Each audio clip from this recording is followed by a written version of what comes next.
Hello दोस्तों, स्वागत है आपके अपने YouTube channel BK study corner में। आइए दोस्तों, आज वापस से स्टार्ट कर रहे हैं बिहार डीएलएड एंट्रेंस एग्जाम 2025 के दोस्तों डेली जीके के। आज हम लोग छठा प्रैक्टिस सेट देखने वाले हैं।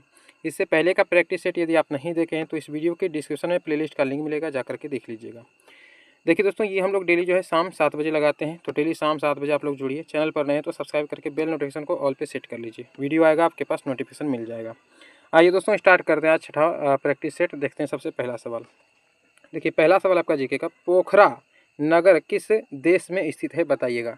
जो पोखरा नगर है यह किस देश में स्थित है? नेपाल, श्रीलंका, बांग्लादेश या भूटान? ये पूछा गया सवाल है दोस्तों, ठीक है ना। तो बताइएगा इसका राइट आंसर क्या होगा। तो बिल्कुल दोस्तों, जो भी ए लगा रहे हैं सही लगा रहे हैं दोस्तों, आपका नेपाल करेक्ट आंसर हो जाएगा। ठीक है, पोखरा किस देश में स्थित है? तो नेपाल में, ऑप्शन आपका ए सही होगा। अगले सवाल पे आइए दोस्तों। दूसरा सवाल देखिए क्या पूछा गया है। देखिए, किस वर्ष रूसी क्रांति ने आर्थिक लोकतंत्र की नींव को मजबूती प्रदान की? बताइएगा दोस्तों, 1917, 1919, 1921 या फिर 1915? तो बिल्कुल दोस्तों, जो भी ऑप्शन ए लगा रहे हैं करेक्ट लगा रहे हैं, 1917 आपका करेक्ट आंसर होगा। ठीक है, 1917 में रूसी क्रांति ने आर्थिक लोकतंत्र की नींव को मजबूती प्रदान दी थी। ठीक है, तो ऑप्शन दोस्तों आपका यहाँ पे ए सही हो जाएगा, याद रखिएगा। अगले सवाल पे आइए दोस्तों। तीसरा सवाल देखिए, क्या मस्त सवाल है दोस्तों। देखिए, सवाल है आपका, टैक्सोल का उपयोग होता है, बताइएगा टैक्सोल जो है उसका उपयोग कहाँ पे होता है? टीबी में, एड्स में, मलेरिया में या फिर कैंसर में? तो बिल्कुल दोस्तों, डी आपका यहाँ पे करेक्ट आंसर होगा, कैंसर में। ठीक है, टैक्सोल का उपयोग हम कहाँ पे करते हैं? कैंसर में करते हैं। ठीक है, तो आपका राइट आंसर यहाँ पे डी हो जाएगा, याद रखिएगा। अगले सवाल पे आइए दोस्तों। चौथा सवाल देखिए, पूछा गया आपसे, गिलगिट गॉर्ज किस नदी पर स्थित है? बताइएगा, जो गिलगिट गॉर्ज है यह किस नदी पर स्थित है? सिंधु, रावी, झेलम या चिनाब? तो बिल्कुल दोस्तों, राइट आंसर यहाँ पे ए लगाइएगा, सिंधु नदी पे है ना दोस्तों। सिंधु नदी पर स्थित है क्या? गिलगिट गॉर्ज, याद रहेगा। गिलगिट गॉर्ज कहाँ पे है दोस्तों? सिंधु नदी पे। तो ऑप्शन आपका यहाँ पे ए करेक्ट होगा। अगले सवाल पे आइए दोस्तों। पांचवा सवाल देखिए क्या पूछा गया है। देखिए, सवाल है आपका, अखिल भारतीय किसान सभा का गठन, है ना, अखिल भारतीय किसान सभा का गठन कब और कहाँ किया गया था? बताइएगा, 1929 बिहार में, 1936 लखनऊ में, 1927 सोनपुर में या फिर 1928 लखनऊ में? तो बिल्कुल दोस्तों, यहाँ पे राइट आंसर बी जो भी लगाए हैं करेक्ट लगाए हैं ना दोस्तों, 1936 लखनऊ में। ठीक है, 1936 में और लखनऊ में अखिल भारतीय किसान सभा का गठन कब और कहाँ हुआ दोस्तों? 1936 में हुआ और लखनऊ में हुआ। तो ऑप्शन आपका यहाँ पे बी करेक्ट होगा, याद रखिएगा। अगले सवाल पे आइए, छठा सवाल देखिए। सवाल आपका पूछा गया है, लोकसभा में बहुमत दल का नेता कौन होता है? बताइएगा, जो लोकसभा होता है उसमें बहुमत दल का नेता कौन होता है? क्या राष्ट्रपति, लोकसभा अध्यक्ष या फिर प्रधानमंत्री या उपराष्ट्रपति? तो बिल्कुल दोस्तों, सी करेक्ट होगा, प्रधानमंत्री, है ना दोस्तों। लोकसभा में बहुमत दल का नेता कौन होता है? प्रधानमंत्री होता है। ऑप्शन आपका सी करेक्ट होगा। नेक्स्ट सवाल पे आते हैं दोस्तों। सातवां सवाल देखिए क्या पूछा गया है। निम्नलिखित में से किसमें कौन सी फसल पेय फसल है? बताइएगा, निम्नलिखित में से कौन सी फसल जो है पेय फसल माना जाता है? कपास, चाय, गेहूँ या फिर बाजरा? तो बिल्कुल दोस्तों, राइट आंसर बी होगा, है ना। पेय फसल क्या होगा? चाय ही तो हम लोग पीते हैं, है ना। कपास, गेहूँ, बाजरा ये सब तो पीने लायक फसल है नहीं, तो चाय का हम उपयोग करते हैं पीने के लिए ना, चाय पीने के लिए। तो पेय फसल कौन? पेय माने पीना। तो राइट आंसर यहाँ पे क्या लगाइएगा? बी हो जाएगा करेक्ट। चाय जो है पेय फसल है। अगले सवाल पे आइए दोस्तों। आठवां सवाल देखिए क्या पूछा गया है। सवाल है आपका, नेपा नगर, है ना, नेपा नगर किस उद्योग के लिए प्रसिद्ध है? बताइएगा, ये जो नेपा नगर है यह किस उद्योग के लिए प्रसिद्ध है? लौह इस्पात, चीनी उद्योग, अखबारी कागज उद्योग या फिर सीमेंट उद्योग? बताइएगा दोस्तों। तो बिल्कुल दोस्तों, राइट आंसर सी होगा, अखबारी कागज के उद्योग के लिए प्रसिद्ध है ना दोस्तों। नेपा नगर किस उद्योग के लिए प्रसिद्ध है? अखबारी कागज के लिए। तो ऑप्शन आपका यहाँ पे सी करेक्ट होगा, याद रखिएगा इस चीज़ को। अगले सवाल पे आइए दोस्तों। 9 नंबर का सवाल देखिए। सवाल थोड़ा सा छोटा कर लेते हैं। देखिए, बिहार में अति जल दोहन से किस तत्व का संकेंद्रण बढ़ा है? बताइएगा, बिहार में अति जल दोहन यानी कि बहुत ज़्यादा जल के दोहन से किस तत्व का संकेंद्रण बढ़ा है? आर्सेनिक, क्लोराइड, निम्न में से कोई नहीं या फिर लौह यानी कि लोहा? तो बिल्कुल दोस्तों, ए आपका यहाँ पे करेक्ट होगा, आर्सेनिक, है ना दोस्तों। बिहार में अति जल दोहन से यानी कि बहुत ज़्यादा जल के दोहन से आर्सेनिक तत्व का जो है संकेंद्रण बढ़ा है। तो याद रखिएगा, ऑप्शन आपका यहाँ पे ए करेक्ट होगा, आर्सेनिक। अगले सवाल पे आइए दोस्तों। 10वां सवाल देखिए। सवाल है आपका, किस देश में ओलंपिक खेल का विरोध नस्ल पर आधारित था? बताइएगा, किस देश में जो ओलंपिक खेल होता है, ओलंपिक खेल का विरोध नस्ल पर आधारित था? बताइएगा, फिलीपींस, मैक्सिको, नीदरलैंड या फिर रूस? तो बिल्कुल दोस्तों, राइट आंसर बी जो भी लगाए हैं करेक्ट लगाए हैं दोस्तों। यहाँ पे क्या हो जाएगा? मैक्सिको, है ना दोस्तों। मैक्सिको जो देश है वहाँ पे दोस्तों ओलंपिक खेल का विरोध नस्ल के आधार पर किया गया था, है ना। तो ऑप्शन आपका यहाँ पे सी क्या हो जाएगा? बी हो जाएगा, नस्ल पर आधारित था।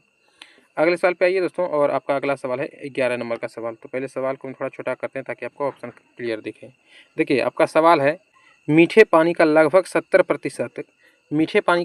70% डैश ग्रीनलैंड और दुनिया के पर्वतीय क्षेत्रों में बर्फ की चादरों और ग्लेशियरों के रूप में होता है। बताइएगा दोस्तों यहाँ पे ऑप्शन जो है आपका कौन सा यहाँ पे आएगा, अलास्का, अंटार्कटिका, साइबेरिया या फिर रूस। तो बिल्कुल दोस्तों ऑप्शन बी जो भी लगाए हैं करेक्ट लगा रहे हैं, अंटार्कटिका आपका राइट आंसर हो जाएगा ना। अंटार्कटिका ग्रीनलैंड और दुनिया के पर्वतीय क्षेत्रों में बर्फ की चादरों और ग्लेशियरों के रूप में होता है मीठे पानी का लगभग 70%। तो ऑप्शन आपका यहाँ पे बी करेक्ट होगा, याद रखिएगा। अगले सवाल पे आइए दोस्तों, 12 नंबर का सवाल देखिए।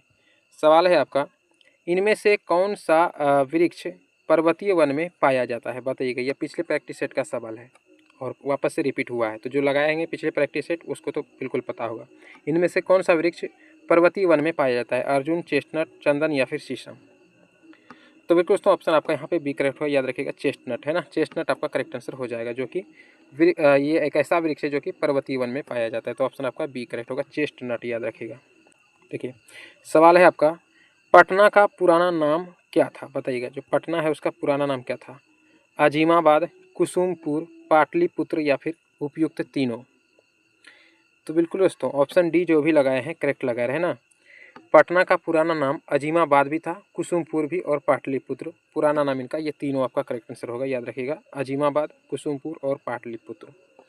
नेक्स्ट सवाल पे आइए दोस्तों, और है आपका 14 नंबर का सवाल। देखिए सवाल है आपका, जनजातियों की सर्वाधिक आबादी कहाँ है। बताइएगा, अफ्रीका, चीन, भारत या फिर नेपाल। जनजातियों की सर्वाधिक आबादी, तो बिल्कुल दोस्तों ऑप्शन जो भी यहाँ पे ए लगाए हैं करेक्ट लगा रहे हैं, अफ्रीका है ना दोस्तों। अफ्रीका में जनजातियों की सर्वाधिक आबादी हमें देखने को मिलती है, तो ऑप्शन आपको यहाँ पे ए होगा, याद रखिएगा इसको, अफ्रीका आपका करेक्ट आंसर होगा। अगले सवाल पे आइए, और 15 नंबर का सवाल देखिए। सवाल वापस से थोड़ा सा छोटा करते हैं। देखिए सवाल है आपका, डैश में प्रकाशित, यानी कि खाली जगह पे यहाँ पे कौन सा आएगा ऑप्शन आपको वो भरना है।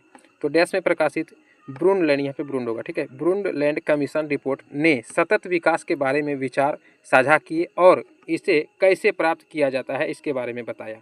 तो कब प्रकाशित हुआ था ये पूछा गया है, यानी कि ब्रूंडलैंड कमीशन रिपोर्ट प्रकाशित कब हुआ था ये आपसे पूछा गया है।